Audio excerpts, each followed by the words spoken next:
वो एक मुस्लिम संस्था में गए थे और उन्होंने एक भाषण दिया। वहां पर उन्होंने कहा कि श्रीमती इंदिरा गांधी अगर जिंदा होती तो भारतीय जनता पार्टी पर प्रतिबंध लगा देती, क्योंकि भारतीय जनता पार्टी हिंदुत्व पर काम करती है और हिंदू मुसलमान करती है। मैं गहलोत साहब के इस बयान को अनर्गल प्रलाप मानता हूं और हार की बौखलाहट से अपने अस्तित्व को बचाने वाली कांग्रेस का ये एक तरह से रुदन है। क्योंकि अगर हिंदू मुसलमान की बात करें तो मैं गहलोत साहब को एक कांग्रेस का इतिहास याद दिलाना चाहता हूं। कांग्रेस ने हिंदू मुसलमान करना शुरू किया 1916 में। 1916 में कांग्रेस का और मुस्लिम लीग का लखनऊ पैक्ट हुआ था। उस पैक्ट में हिंदू और मुसलमान इन दोनों के लिए अलग अलग कॉन्स्टिट्यूंसी बने और उसी से भारत विभाजन की नींव रखी गई थी, सबसे पहले 1916 में। फिर कांग्रेस पार्टी ने 1919 से लेकर 1921 तक खिलाफत आंदोलन के लिए मुस्लिम लीग से समझौता किया। वैसा विश्व के इतिहास में किसी पॉलिटिकल पार्टी ने ऐसा नहीं किया। आज का जो तुर्की है उसको टर्की कहते थे, वहां खलीफा का शासन था और कमाल अतातुर्क ने खलीफा के खिलाफ विद्रोह किया था। टर्की की जनता ने विद्रोह किया और टर्की को आधुनिक कंट्री बनाया। तो उस टर्की में खलीफा को हटा दिया और कमाल अतातुर्क बन गया। तो यहां मुस्लिम लीग से कांग्रेस ने समझौता किया कि हम खिलाफत आंदोलन का समर्थन करेंगे, मतलब हम खलीफा का समर्थन करेंगे और तुम भारत की आजादी का समर्थन करो। और दो राष्ट्र की थ्योरी उसी दिन भारत में कांग्रेस पार्टी ने स्थापित कर दी, जो फिर 1947 में विभाजन के रूप में सामने आई। तो मैं अशोक गहलोत साहब से कहना चाहता हूं कि जरा अपने गिरेबान में झांक कर देखें कि कांग्रेस पार्टी क्या है। 1916, 1919, 1922, 21 और 1947 कांग्रेस ने मुस्लिम लीग के साथ बात कर कर देश का विभाजन कराया। विश्व में एक भी देश नहीं है, गहलोत साहब मुझे बता दें, जिनका धर्म के आधार पर विभाजन हुआ हो। किसी का राजनीतिक आधार पर हुआ, किसी के क्षेत्र के आधार पर हुआ, लेकिन केवल भारत एकमात्र देश है जिसका कांग्रेस ने हिंदू मुस्लिम आधार पर विभाजन कराया। विभाजन नहीं कराया, विभाजन कराने के बाद भी कांग्रेस की मुस्लिम परस्त नीतियां जारी रही और हिंदुओं से गद्दारी करती रही। और इसके उदाहरण तो मैं अभी आपको देता हूं दो तीन। ये कांग्रेस जो कह रही है कि भारतीय जनता पार्टी हिंदुत्व का पक्ष लेती है, भारतीय जनता पार्टी का आदर्श हिंदुत्व है और हिंदुत्व को हम एक वे ऑफ लाइफ मानते हैं। भारत में रहने वाले लोग जिस प्रकार जी रहे हैं इसको हिंदुत्व कहते हैं। सुप्रीम कोर्ट ने भी इसको माना है। लेकिन आज के कुछ रिजल्ट देखिए। कांग्रेस आज जो से गहलोत साहब बोल रहे थे वो कांग्रेस के प्रवक्ता नहीं बोल रहे थे, वो मुस्लिम लीग के प्रवक्ता बोल रहे थे। क्योंकि आज रिजल्ट देखिए, अभी 2026 के आसाम में कुल 20 आदमी जीते कांग्रेस, इसमें 19 मुसलमान। बंगाल में 2 जीते हैं, दोनों के दोनों मुसलमान। और भारत के एक प्रांत को कांग्रेस ने और खतरे में डाल दिया, वो है केरल प्रांत। केरल में कांग्रेस ने मुस्लिम लीग से समझौता किया, उस मुस्लिम लीग से समझौता किया जिस मुस्लिम लीग ने भारत का विभाजन कराया, जिस मुस्लिम लीग के कारण से करोड़ों लोगों की हत्या की गई, जिस मुस्लिम लीग के कारण से लाखों महिलाओं से बलात्कार हुआ, जिस मुस्लिम लीग के कारण से हजारों लोगों को घर छोड़कर आना पड़ा, उस मुस्लिम लीग से वही मुस्लिम लीग है जो 1947 के पहले मुस्लिम लीग थी। वही उसका निशान है, वही उसका घोषणा पत्र है। उसमें केरल के साथ समझौता किया और मुस्लिम लीग के 22 एमएलए को इन्होंने जिताया कांग्रेस पार्टी ने। आज केरल में 22 मुस्लिम एमएलए हैं मुस्लिम लीग के आजादी के बाद, और इसी प्रकार 8 मुस्लिम एमएलए कांग्रेस के हैं। तो कांग्रेस के कुल जितने लोग जीते उनमें 30 मुस्लिम हैं और 8 उनके मंत्रिमंडल में केरल में, जहां केवल उनकी पॉपुलेशन 18% है। तो ये इस प्रकार का तुष्टि करने वाली कांग्रेस इस प्रकार की बात कहे तो इसको उनके गिरेबान में जाकर देखना चाहिए। दूसरा, उन्होंने कहा कि अगर इंदिरा गांधी जिंदा होती तो भारतीय जनता पार्टी पर प्रतिबंध लगा देती। मैं उनको थोड़ा याद दिलाना चाहता हूं, इंदिरा गांधी भी और इंदिरा गांधी के पिताजी भी पंडित जवाहरलाल नेहरू जी, दोनों ने प्रतिबंध लगाकर देख लिया और दोनों को मुंह की खानी पड़ी।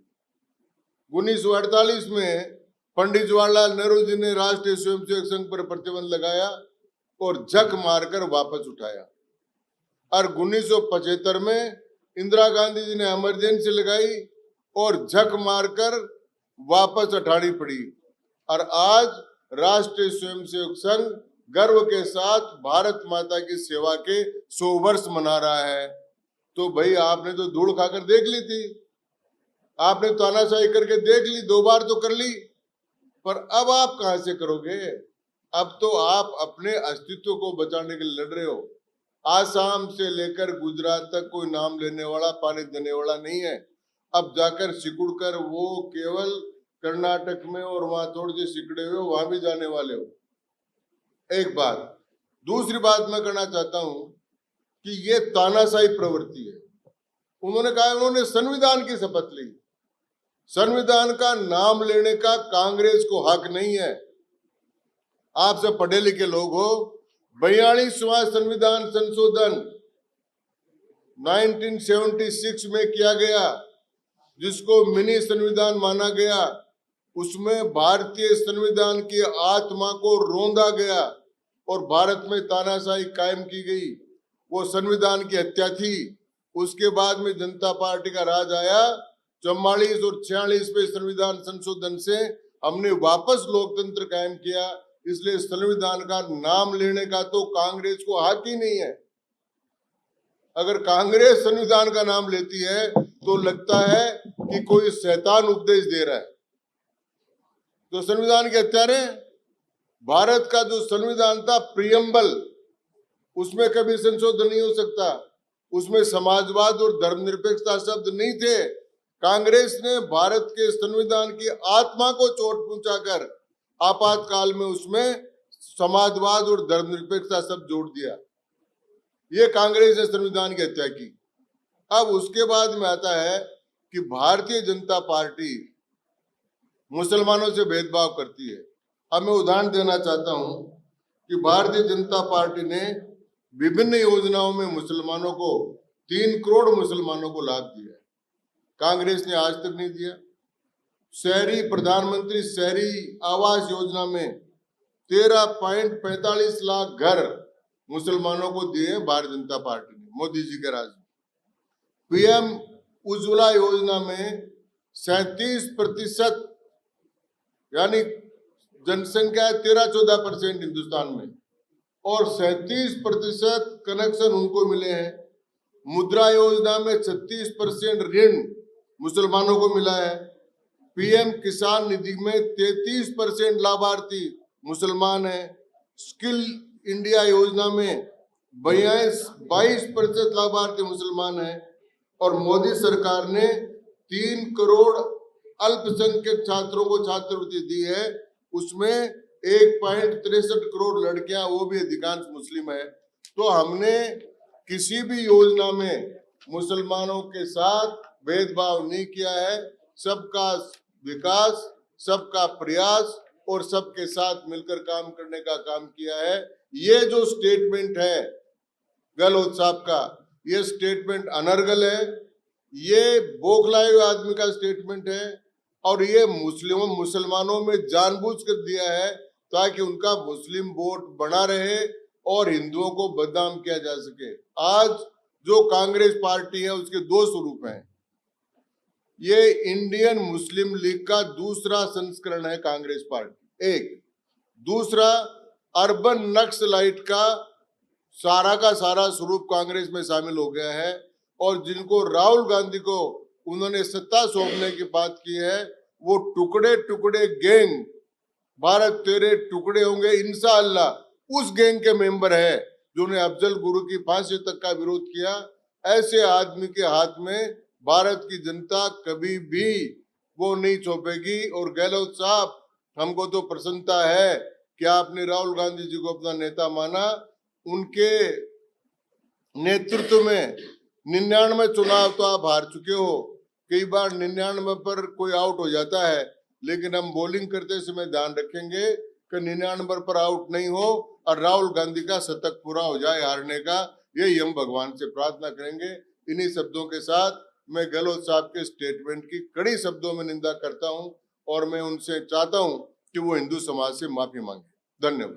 तिवारी जी, मेरा सवाल ये है, गहलोत साहब ने अपने ट्वीट से ये भी लिखा है कि आपने मुख्तार अब्बास नकवी और शहनवाज हुसैन को घर बैठा। इस प्रकार के 100 लोग हैं जिनको कांग्रेस ने घर बैठा दिया, पहले उनका जवाब दे दो। मुख्तार अब्बास नकवी अभी भी हमारा काम करते हैं, और वो भी करते हैं, कई बार हार जाते हैं, कई बार जीत जाते हैं, इसमें क्या फर्क पड़ता है? वो भी कई बार हारते हैं, कई बार जीतते हैं। अब हमारे ये दोनों ही बैठे हुए हैं घर पर, अब ये भी एमएलए एमपी नहीं पड़े। अब उसमें 22 दो, बंगाल में अगर 2 में से एक भी नहीं है हिंदू विधायक, तो मैं क्या करूं? तो टिकट तो जीतने वालों को देते हैं। नहीं, मुसलमान जीतने वाले मुसलमानों को भी देते हैं। हमारे यहाँ राजस्थान में अब्दुल जब्बार खान भारतीय जनता पार्टी के मुसलमान रहे हुए हैं एमएलए, रमजान खान भारतीय जनता पार्टी के मुसलमान एमएलए रहे हुए हैं, मुख्तार अब्बास नकवी रहे हुए हैं, और भी बोलता मिनिस्टर उत्तर प्रदेश में हमारे मुसलमान, तो बनाते।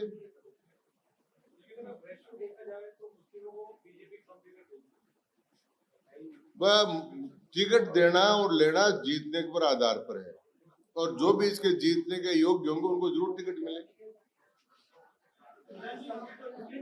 हाँ, बोलिए बोलिए।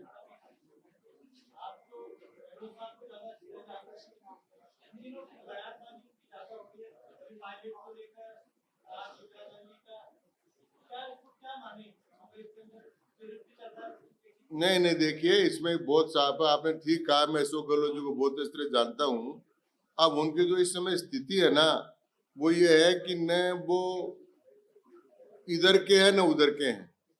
अब वो उन पर ये आरोप कांग्रेस पार्टी लगा रही है कि उन्होंने विद्रोह कर दिया था। वो कह रहे हैं कि विद्रोह हमने नहीं किया, विद्रोह जो है वो पायलट के खिलाफ हुआ। फिर वो कहते हैं पायलट मेरा बेटा है, पायलट बेटे के समान है।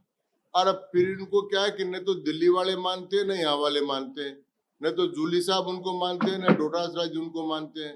तो इस सारी स्थिति में वो अपने अस्तित्व की लड़ाई लड़ रहे हैं, इसलिए अनर्गलत इधर उधर की बातें कर रहे हैं।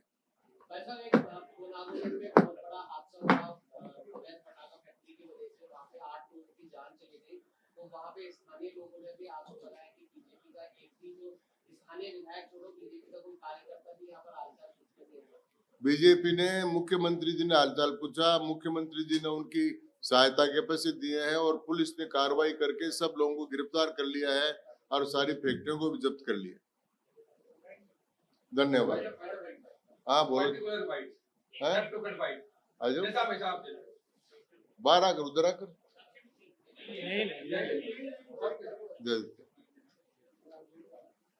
दोबारा बोलो। वही जो असली बात है ना, वो आपकी 22 सेकंड 1 मिनट वाले। हाँ, बोल देता हूँ। श्री गहलोत साहब ने कल स्टेटमेंट देकर कहा कि अगर इंदिरा गांधी होती तो हिंदू मुसलमान के आधार पर भारतीय जनता पार्टी को प्रतिबंधित कर देती। मैं कहना चाहता हूं कि कांग्रेस का सारा धरातल 1946 का लखनऊ पैक्ट, 1919 का खिलाफत आंदोलन, उससे लेकर 47 का विभाजन और आज मुस्लिम लीग से समझौता, यह प्रकट करता है कि कांग्रेस पार्टी मुस्लिम प्रस्त पार्टी और मुस्लिम लीग की भाषा बोलती है। भारतीय जनता पार्टी पर आरोप लगाना निराधार है, क्योंकि भारतीय जनता पार्टी ने जितनी योजनाएं की है उन योजनाओं में मुसलमानों को उनकी जनसंख्या के हिसाब से ज्यादा लाभ प्राप्त हुआ है। दूसरा, उन्होंने कहा कि प्रतिबंध लगा देते, प्रतिबंध लगाने का काम इंदिरा गांधी जी ने भी किया और जवाहरलाल नेहरू जी ने भी किया, दोनों को मुंह की खानी पड़ी और ये तानाशाही पूर्ण स्टेटमेंट है और लोकतंत्र में संभव नहीं है। मैं इसकी कड़े शब्दों में निंदा करता हूँ।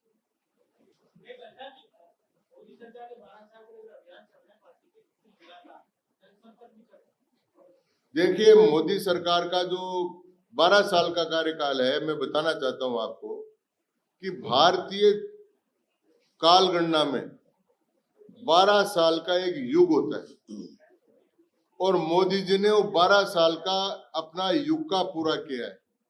तो एक युग पुरुष के रूप में उन्होंने काम किया और भारत की हर परिस्थिति को संभाला।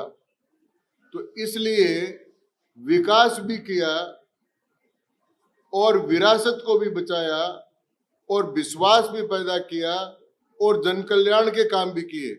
इसलिए आम आदमी तक वो बातें पहुंचे और जो मोदी जी ने किया वो सारा काम हो और मोदी जी और अधिक लंबे समय तक दीर्घायु प्राप्त करें, स्वस्थ रहे और भारत का नेतृत्व करते रहे।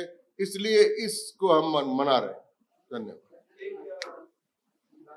राहुल गांधी वो कहा रहे सब युवाओं को साथ लेके चलिए, क्या बीजेपी पकड़ कम हो रही है या कांग्रेस युवाओं पर पकड़ रही है?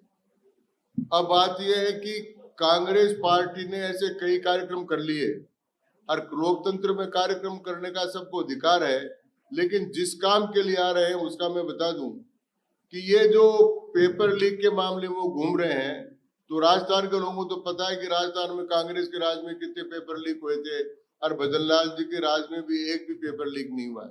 ये जो नीट के पेपर का मामला बता रहे हैं, वो वास्तव में धन्यवाद देना चाहिए धर्मेंद्र प्रधान जी को कि जो उनको पता लगा कि इस प्रकार का कुछ कंप्रोमाइज हुआ है, लीक नहीं कंप्रोमाइज हुआ है, उन्होंने तुरंत उसको पकड़ा और तुरंत परीक्षाओं कैंसिल की।